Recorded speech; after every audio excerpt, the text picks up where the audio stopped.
Hello friends, welcome back. इस video में हम राउंड शेप और रेक्टेंगल शेप में बॉर्डर, वेक्टर आर्ट बॉर्डर कैसे बनाई जाती है वो हम देखेंगे।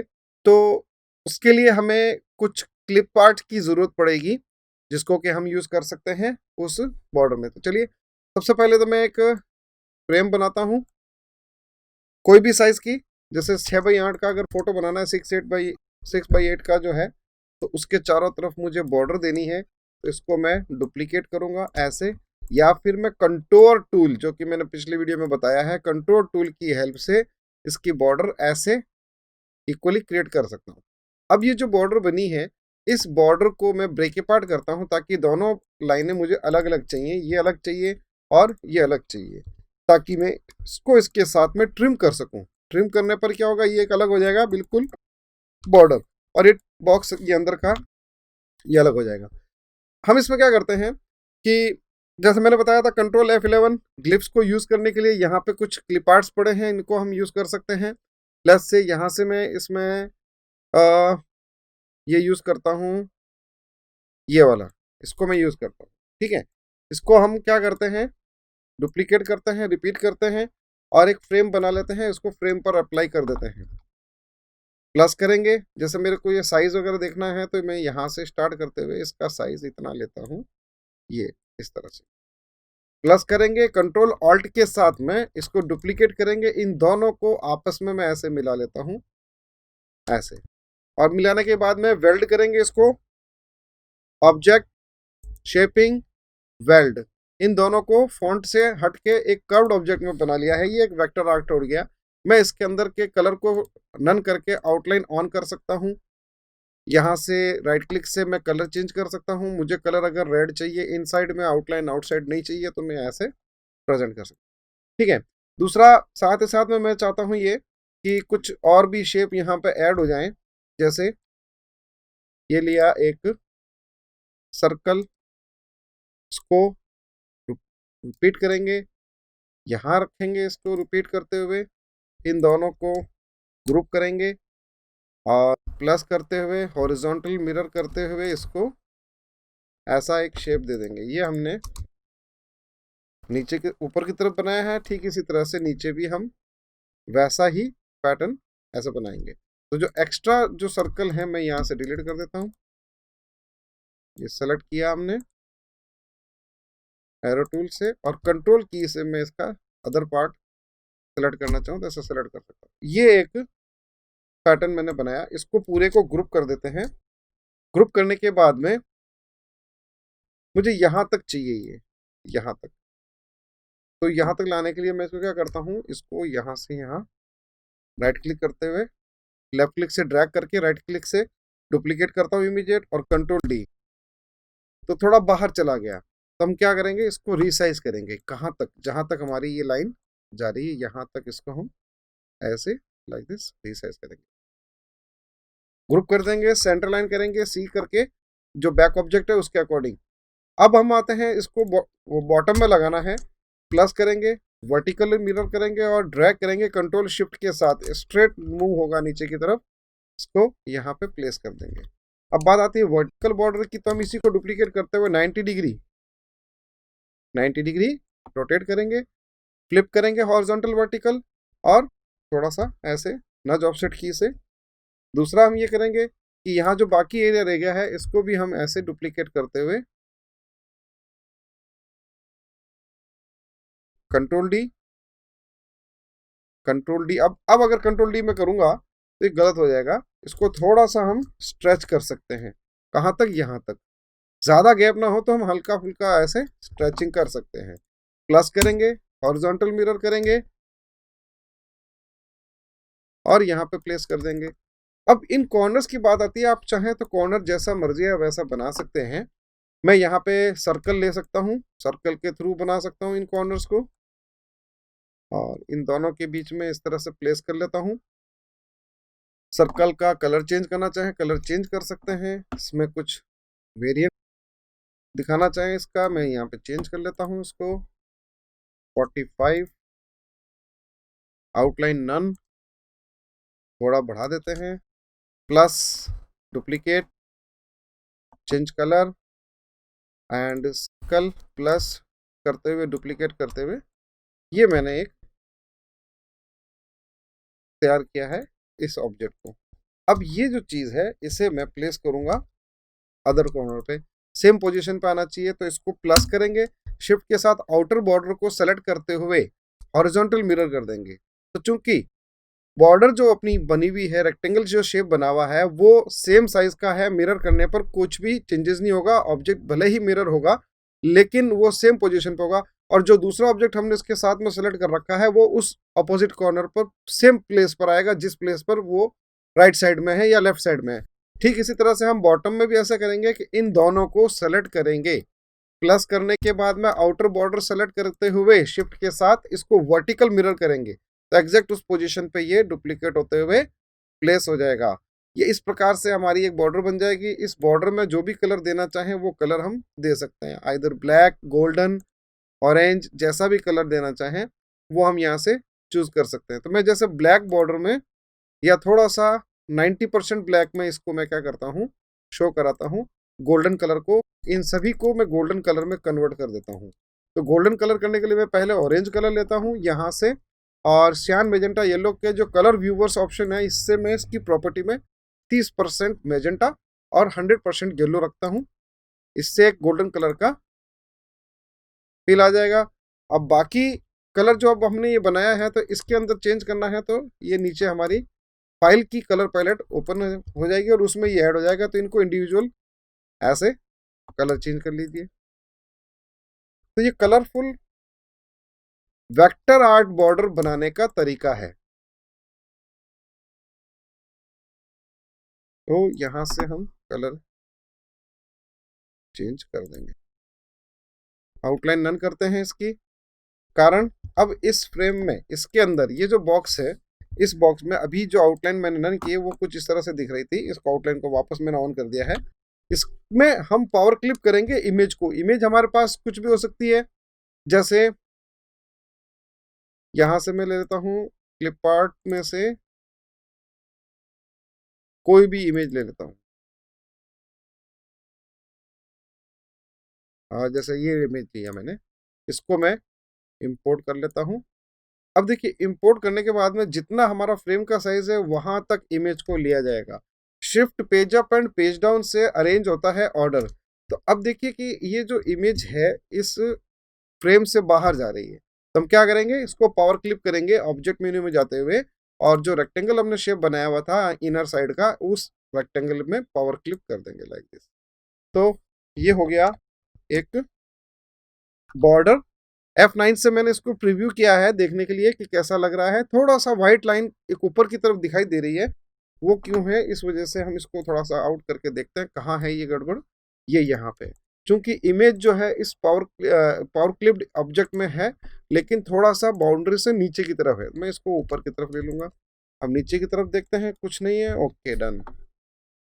एक चीज और है, वो ये है कि जो आउटलाइन जो ब्लैक कलर दे रखी है इस आउटलाइन का विड्थ हम यहाँ से बढ़ा सकते हैं। जैसे मैं 5 पिक्सल का आउटलाइन देता हूँ, राइट क्लिक करके कलर चेंज कर सकता हूँ, तो ये कुछ इस तरह से दिखाई देगा। गोल्डन कलर देना है तो गोल्डन कलर दे सकता हूँ, और आउटलाइन की जो विड्थ मैं यहाँ से बढ़ाना चाहूँ, पॉइंट्स में करना चाहूँ तो पॉइंट्स में करके जैसे 5 points, okay, golden colour, scale with object, object के साथ बिहाइंड फिल हटा देता हूँ। ये हमने कलरफुल बॉर्डर बना लिया। और इसको अब हम क्या कर सकते हैं, एक छोटा सा इफेक्ट ऐड करना चाहते हैं, तो छोटा सा इफेक्ट का मतलब होता है कि इसको अब इस फ्रेम को इस इमेज के साथ कन्वर्ट करेंगे बिटमैप में, या हम इसको सिर्फ आउटलाइंड ऑब्जेक्ट को ही करें। तो मैं इमेज के साथ करता हूँ बिटमैप, कन्वर्ट टू बिटमैप करने पर ये क्या करेगा, इस इमेज के साथ साथ, ये तो इमेज ऑलरेडी थी, जो आउटलाइन बनाई हुई थी उस आउटलाइन को भी ये क्या करेगा, इमेज में कन्वर्ट कर देगा। जूम करके देखेंगे तो पिक्सेलेट दिखाई देगी, इट मीन्स वो इमेज कन्वर्ट हो चुकी है। इसके पास में जो ऑब्जेक्ट बनाए हुए हैं, वेक्टर आर्ट बनाया हुआ है, वो जिगजैग नहीं दिखाई देगा जूम मैक्सिमम करने पर। 4000% हमने इसको जूम किया है। तो मैं जो बताना चाह रहा हूँ वो ये बताना चाह रहा हूँ कि इसमें हम यहाँ से इसको एम्बोज्ड कर सकते हैं, उभरावा कर सकते हैं। इफेक्ट मेन्यू में जाएंगे, इफेक्ट मेन्यू में जाने के बाद हम इसको करेंगे प्लास्टिक। ये प्लास्टिक का एक इफेक्ट अप्लाई करेंगे उसकी डेप्थ को कंट्रोल करते हुए। तो अब देखिए कि कैसा कर रहा है ये, मैं इसको जूम आउट करता हूँ थोड़ा सा, इमेज भी हमें देखना है। तो चूंकि ये पूरी एक इमेज है, इस पूरी इमेज पर एक प्लास्टिक इफेक्ट अप्लाई कर देगा। इफेक्ट मेन्यू में जाएंगे, टेक्सचर में हम प्लास्टिक इफेक्ट यूज करेंगे। यहाँ पे प्रीव्यू दिखा रहा है, जैसे प्लास्टिक में रैप किया हुआ या प्लास्टिक पर पेंट किया हुआ वैसा ये इमेज शो करेगा। तो इमेज पर ये कुछ इस प्रकार से शो करता है। मैं चाहता हूँ कि ये इफेक्ट सिर्फ बॉर्डर पर इस तरह से एम्बोस्ड दिखाई दे, तो मुझे क्या करना होगा, मुझे इस इमेज को पावर क्लिप से बाहर लाना होगा। पावर क्लिप से बाहर ला करके मुझे रखना होगा इस इमेज को। इसको मैं एक डुप्लीकेट करके यहाँ रख लेता हूँ, इसको एक्सट्रैक्ट कर लेता हूँ, कंटेंट को बाहर ले आता हूँ यहाँ से, ये इमेज इससे बाहर आ जाएगी, हटा देता हूँ और सिर्फ इसी बॉर्डर को मैं अप्लाई करता हूँ। इसका नन कर देता हूँ, इसकी फ्रेम को, या रहने देते हैं इसको एज इट इज, कलर हटा देते हैं और फ्रेम कन्वर्ट करना है तो फ्रेम टाइप को नन कर देंगे। इस रेक्टेंगल को मैं चेंज करता हूँ बिटमैप में, ये हो गया बिटमैप। अब सिर्फ अप्लाई जो होगा टेक्सचर प्लास्टिक का वो सिर्फ आउटलाइन पर होगा, बाकी कलर वाइट है ही। तो ये यहाँ से हम इस तरह से एम्बोस्ड बॉर्डर बना देंगे, इसमें हम आउटलाइन नन कर देंगे और इसको हम यहाँ पे सी और ई सेंटर अलाइनमेंट वर्टिकली और हॉरिजॉन्टली ऐसा प्लेस करते हुए शिफ्ट पेज डाउन करके नीचे की तरफ इसको अरेंज कर देंगे। अब देखिए सिर्फ और सिर्फ जो बॉर्डर है उसी बॉर्डर को इसमें हमने एम्बोस्ड कर दिया और इमेज को अलग से डुप्लीकेट करके रखा हुआ था उसको उस फ्रेम में यहाँ पे फिट कर दिया। तो ये होता है फ्रेम बॉर्डर लाइक फ्रेम बनाना। इसमें हम इन सभी को भी कर सकते हैं, जैसे ये जो ऑब्जेक्ट बना रखा है इसे भी मैं एम्बोस्ड उभार जिसे कहते हैं, उभरा हुआ एंग्रेव्ड करना चाहता हूँ। तो convert to bitmap, okay, then effect, texture, plastic. Plastic में इसका लेवल आप यहाँ से कंट्रोल कर सकते हो कि भाई क्या कितना हाईलाइट होना चाहिए कितना नहीं, डेप्थ कितनी ज़्यादा होनी चाहिए कितनी कम होनी चाहिए। देखिए मैं थोड़ा छोटा ऑब्जेक्ट है तो इसकी थोड़ी डेप्थ कम रखता हूँ, थोड़ा खूबसूरत हो गया। स्मूथनेस कितना लेवल लेना है, इसका स्मूथनेस लेवल मैक्सिमम है, मैं यहाँ पे थोड़ा मिनिमम करता हूँ भी मुझे स्मूथनेस इतनी ही चाहिए या यहाँ तक चाहिए तो मैं ये ले लेता हूँ। इसमें क्या हो रहा है, बेसिकली लाइट कलर का एक शेडो बन रहा है जिस वजह से ये उभार होता हुआ दिख रहा है और उसका डायरेक्शन है लाइट शेडो का 315 डिग्री। इसको इतना लेवल पे लेने के बाद में मैं इसको ओके कर लेता हूँ। तब देखिए एक तो होता है फ्लैट वेक्टर बना हुआ, एक होता है इमेज में कन्वर्ट करने के बाद में इफेक्ट अप्लाई करते हुए एम्बोस्ड बॉर्डर बना कर प्रेजेंट करना। तो ये दो तरीके हैं। अब आप इसको सभी को ऐसा कर सकते हो, सेलेक्ट करेंगे, इन पूरी लाइंस को मैं एक साथ करके भी कर सकता हूँ, मैंने एक अलग सिंगल करके दिखाया है। मैं अब इन सबको एक साथ शिफ्ट के साथ सेलेक्ट करते हुए इन सभी वेक्टर आर्ट ऑब्जेक्ट को कन्वर्ट करता हूँ इमेज में बिटमैप मेन्यू के through, convert to bitmap, CMY के ये लेंगे, ट्रांसपेरेंट बैकग्राउंड, पीछे कुछ भी नहीं आना चाहिए, ये इमेज बन गया। और अब इफेक्ट में टेक्सचर के थ्रू इसको प्लास्टिक इफेक्ट दे देता हूँ और जो प्रीवियस वैल्यू वही आएगी उसी को मैं कंटिन्यू कर देता हूँ। तो अब देखिए पहले जो वेक्टर बनाया था उसमें और इसमें कितना अंतर है। मैं इसको अंडू कर लेता हूँ और अंडू करने के बाद में एक डुप्लीकेट मैं रख लेता हूँ यहाँ पास में ऐसे, और अब मैं इसको यूज करता हूँ इन सभी को इमेज में कन्वर्ट कर देता हूँ, bitmap, convert to bitmap, okay. अब देखिए दोनों में डिफरेंस देखिएगा, मैं यहाँ से इफेक्ट में टेक्सचर प्लास्टिक का इसमें अप्लाई करता हूँ, फ्लैट में कैसा दिखाई दे रहा है, ये सर्कल देखिए आप और इस सर्कल को देखिए कितना चेंज आ गया। ये एक रियलिस्टिक उभार लिए हुए एक प्लास्टिक शेड जैसा दिख रहा है, एम्बोस्ड दिख रहा है, और ये बिल्कुल फ्लैट वेक्टर आर्ट।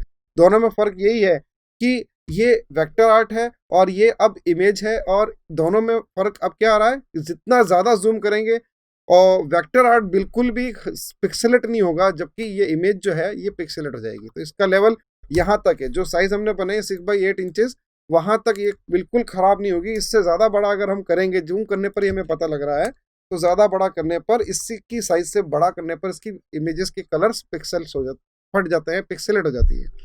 तो ये है रेक्टेंगुलर फ्रेम बनाना। हम यही सर्कल पर भी बना सकते हैं, जैसे हमने सर्कल लिया, ओके, इस सर्कल को मैं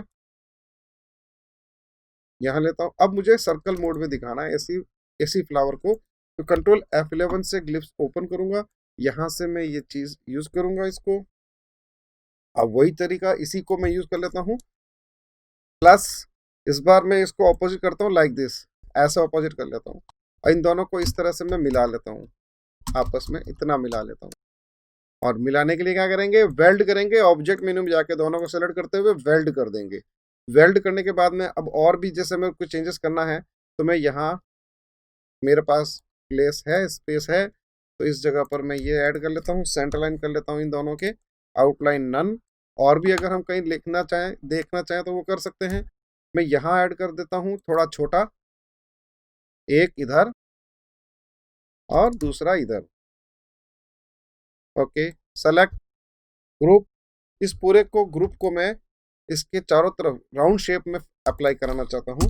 तो क्या करेंगे, एक तो तरीका है ये कि आप गाइडलाइन ऑन कीजिए, स्नैप टू गाइडलाइन भी ऑप्शन ऑन कर दीजिए, गाइडलाइन को यहाँ प्लेस कीजिए इसके ऑब्जेक्ट के सेंटर में। तो ऑब्जेक्ट का भी स्नैपिंग ऑन करेंगे, स्नैप ऑप्शन से हमें ये एग्जैक्ट इसका गाइडलाइन को यहाँ प्लेस करने का मिल जाएगा। और हम क्या करेंगे, इस ऑब्जेक्ट को इसके चारों तरफ, साइज थोड़ा बढ़ा देता हूँ मैं, ऐसे गोलाई में इसको मुझे करना है। तो इसको मैं क्या करता हूँ, इसका सेंटर पॉइंट क्लिक करके ड्रैग करते हुए यहाँ इस ऑब्जेक्ट के सेंटर पॉइंट पे ले आता हूँ एंड देन प्लस। प्लस करते हुए कंट्रोल बटन के साथ में रिपीट करता हूँ या विदाउट कंट्रोल करता हूँ। ये देखिए, अब कंट्रोल डी रिपीटेडली करते जाइए, ये राउंड शेप में बॉर्डर बन जाएगी। लेकिन एक दिक्कत है, वो ये है कि एग्जैक्ट डिग्री ना होने से लास्ट ऑब्जेक्ट के बीच में और स्टार्टिंग ऑब्जेक्ट के बीच में गैप रहेगा, मैक्सिमम गैप आएगा या ओवरलैप हो सकता है। तो क्या करें कि बिल्कुल इक्वल हो जाए। तो इसके लिए मैं क्या करता हूँ, ये मैं अंडू करता हूँ। ये तो सेंटर ऑब्जेक्ट के लिए और फिक्स डिग्री के लिए तो ठीक लगता है। जैसे कि अगर यहाँ पे सर्कल ही होता, मान लीजिए यहाँ पे सर्कल ही होता और इसको मैंने सर्कल अलाइन किया हुआ इस तरह से, इसका सेंटर पॉइंट में यहाँ प्लेस करता हूँ और एग्जैक्ट 360 डिग्री में जो डिवाइड होता है वो फिगर यहाँ पे प्लस करते हुए एंटर करता हूँ, जैसे 20 डिग्री। तो अब ये लास्ट में एग्जैक्ट उसी डिस्टेंस पर आकर फिनिश होगा, ये देखिए। तो यहाँ तो ठीक है, लेकिन इस तरह से वेक्टर बेस्ड ऑब्जेक्ट में जिसमें कि कॉर्नर कहीं पे भी किसी भी पोजीशन पर हो सकता है, साइज अनइवन हो सकती है, विड्थ एंड हाइट अलग अलग हो सकती है, तो उस कंडीशन में हम ये चाहते हैं कि इक्वल हो। तो उसके लिए हम एक और चीज करेंगे, वो ये है कि एक डिग्री डिफाइन कर लेंगे, या जितना शेप का ये है, ये जैसे मैं थोड़ा बड़ा किया था, इसको यहाँ लाता हूँ और यहाँ रखता हूँ, एक लाइन ड्रॉ करता हूँ इसको स्नैप करते हुए, और इस लाइन को सॉरी क्लिक करेंगे, ड्रैग करते हुए माउस को यहाँ लाएंगे, इसको मैं बढ़ा देता हूँ इतना, इसी को प्लस करेंगे, इस सर्कल के साथ में हॉरिजॉन्टल मिरर करेंगे, ये एग्जैक्ट उस जगह पे चला जाएगा। डुप्लीकेट ऑब्जेक्ट सर्कल वहीं का वहीं रहेगा, चाहे आप 0 डिग्री कीजिए वहीं का वहीं रहेगा। ये पोजीशन पे मुझे इसको रिपीट कराना है। थोड़ा सा मैं इसको छोटा कर लेता हूँ। स्मार्ट फिल टूल की हेल्प से हम एक ऑब्जेक्ट बनाएंगे, यहाँ क्लिक करते हुए, बाद में हम इसको हटा देंगे, इसकी जरूरत नहीं रहेगी। अब हम करते हैं इसको, एनवलप टूल को यूज करते हैं। एनवलप टूल से हम क्या कर सकते हैं कि एनवलप का यहाँ से ओपन कर लेते हैं डायलॉग बॉक्स, ये सॉरी एनवलप का पैलेट ओपन कर लेते हैं। ये एनवलप मुझे बनाना है, पुट्टी लाइंस रखनी है, जैसा ये शेप है, इस ऑब्जेक्ट को जैसा ये शेप है वैसा ही मुझे इसको बनाना है। अब चूंकि ये थोड़ी सी विड्थ ज्यादा है, तो मैं यहाँ से इस अंदर वाले सर्कल को प्लस करते हुए थोड़ा ऊपर लाता हूँ, यहाँ लाता हूँ। मुझे एक बॉर्डर यहाँ देनी है, एक अंदर की तरफ देनी है। तो इसको अब मैं दोबारा हटा देता हूँ, इस टूल से सेलेक्ट करता हूँ, ओके। जो ये वेक्टर हमने जो बनाया है, यहाँ इसमें फिट करने के लिए हम इसको करेंगे, पुट्टी ऑन करेंगे और कॉपी, क्रिएट एनवेलप फ्रॉम, इस ऑब्जेक्ट को ऐसा ही बना दे जैसा ये स्पेस है हमारे पास। तो देखिए थोड़ा सा कर्व आ गया इसमें, जैसा ये है वैसा। अब इसको आप नीचे लाइए, थोड़ा छोटा कीजिए हल्का सा, क्योंकि अब शेप तो वैसा आ ही गया है। ये बॉक्स हटा दीजिए, अब इसको ये लाइनें आपस में मिला लीजिए आगे। अगर आप नहीं मिलाते हैं तो भी कोई इश्यू नहीं है, और वो जो डिलीट किया है उसको आप रखिए, बाद में हम एक साथ करके डिलीट कर सकते हैं। इसको मैं यहाँ तक थोड़ा छोटा कर लेता हूँ, सेलेक्ट करेंगे, इन दोनों को सेलेक्ट करेंगे, सेलेक्ट करने के बाद में इसको करेंगे ग्रुप। अब इसका जो सेंटर पॉइंट आया है, वो सेंटर पॉइंट हम एग्जैक्ट यहाँ पे प्लेस करेंगे। सही जगह पे है, जूम करके देख सकते हो आप। प्लस कंट्रोल बटन से भी कर सकते हैं, देखिए ये एक गैप मेंटेन करते हुए चलेगा इसका, और अगर आप कंट्रोल इसका गैप मेंटेन नहीं करते हो तो यहाँ से इसको ऐसे स्नैप करा लीजिए, ऑब्जेक्ट टू ऑब्जेक्ट स्नैपिंग करा लीजिए। स्नैपिंग में भी कुछ ना कुछ पॉइंट ऐसा बाकी रह रहा है, कोई दिक्कत नहीं है, हमें इतना ही लेना है। बाद में हम इस रेक्टेंगल को हटा देंगे जो शेप पीछे की तरफ आ रहा है। Control D duplicate and repeat step से आप इसको डुप्लीकेट कीजिए। एंड में यहाँ पर भी वही दिक्कत आ रही है, वो ये आ रही है कि इसको इक्वल नहीं कर पा रहा है। तो हम देखते हैं यहाँ पे हमारा जो एंगल है वो सही है या नहीं। चलिए ये इसको देखें, यहाँ से यहाँ, ओके, ये लाइन हमारा अंदर है और ये लाइन हमारा बाहर है, तो ये इस तरह से नहीं कर पाएगा। इसको हम इस अकेले को सेलेक्ट करते हैं, अनग्रुप कर देंगे, इसे सेलेक्ट करेंगे। इसका सेंटर पॉइंट हमें डिफाइन करना होगा नीचे की तरफ, ऐसे सेंटर में प्लस करते हुए तो मैं कंट्रोल से यहाँ लाता हूँ। अब कंट्रोल डी, हो गया इक्वल। अब हटा दीजिए इसको, लाइन को हटा दीजिए, ये लाइन हटा दीजिए, ये बॉर्डर रखना तो रखिए आप, कोई दिक्कत नहीं। Delete and delete. अब जो नेक्स्ट लाइन जो मैंने बनाई है नीचे की तरफ, उसमें मुझे सर्कल देना है या पॉलीगॉन देना है या कोई भी क्वाड्रेंट में दे सकता हूँ। ये सर्कल अप्लाई करूंगा, बनाऊंगा, सेंटर लाइन करूंगा। इस सर्कल का जो सेंटर पॉइंट है इस आउटलाइन के सेंटर पे, इस सर्कल के सेंटर पे, आउटर सर्कल के सेंटर पे इसको प्लेस करूंगा। प्लस 10 डिग्री पे रोटेट करके देखता हूँ, ठीक है। 360 डिग्री, 360 डिग्री में 10 डिग्री का इक्वल डिवाइड होगा और एंड में आकर के इक्वल पोजीशन पर फिनिश होगा। तो ये मैंने ऐसा एक और बना लिया। बीच में अगर लाइन नहीं चाहिए, सेलेक्ट करके हम हटा सकते हैं। तो ये तरीका होता है वेक्टर राउंड बॉर्डर बनाना। इसे भी आप ऐसे कर सकते हैं, एम्बोश बनाना चाहें तो कलर चेंज करके बिटमैप में कन्वर्ट करते हुए इफेक्ट में टेक्सचर प्लास्टिक यूज करके हम ये बॉर्डर बना सकते हैं। तो फ्रेंड्स ये था वेक्टर आर्ट बॉर्डर बनाकर सर्कुलर मोड में या रेक्टेंगुलर मोड में उसको प्रेजेंट करना, इमेज अप्लाई करते हुए एक फ्रेम का जो है डिजाइन तैयार करना। That's all for this video, thank you.